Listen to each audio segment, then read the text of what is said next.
આપણે એ દિવસો યાદ કરવા જોઈએ કે જ્યારે કેન્દ્રમાં યુપીએની સરકાર હતી, ખેડૂતોના 72,000 કરોડના દેવા માફ કરતા હતા, પૂરતા ઉત્પાદનના બજાર ભાવ મળતા હતા, બધી જ સગવડો હતી. તેમ છતાં ગુજરાતની ભાજપની સરકાર, તત્કાલીન નરેન્દ્રભાઈ મોદી અને એમની સરકાર ટીવીમાં, પેપરમાં ગુજરાતની જનતાને થપ્પડ એવી જાહેરાતો આપતા હતા. આજે ગુજરાતમાં કમોસમી વરસાદ થયો, સૌથી લાંબો સમય કમોસમી વરસાદ થયો. ખેડૂતો તમામ રીતે પાયમાલ થયા.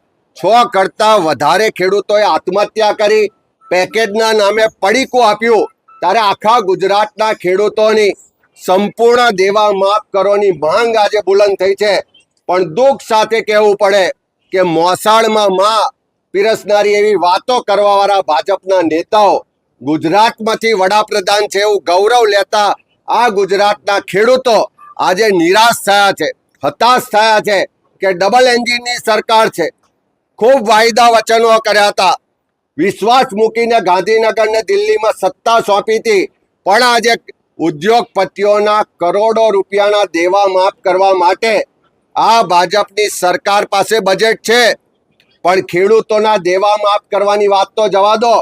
દેશની સંસદમાં ગુજરાતમાં કમોસમી વરસાદથી જે ખેડૂતો પાયમાલ થયા, ચારે તરફ નુકસાન થયું છે, એનો એક શબ્દ સુદ્ધા પણ દેશના પ્રધાનમંત્રી કે સરકાર બોલતી નથી.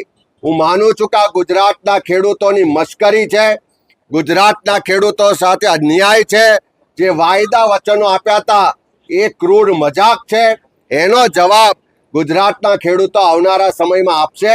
અને સમગ્ર ગુજરાતમાંથી જે માંગ ઉઠી છે કે ખેડૂતોના સંપૂર્ણ દેવા માફ થાય, એ ખેડૂતોના અવાજને અમે બુલંદ કરીશું અને ગુજરાતના ખેડૂતોના સંપૂર્ણ દેવા માફ કરાવીને જંપીશું.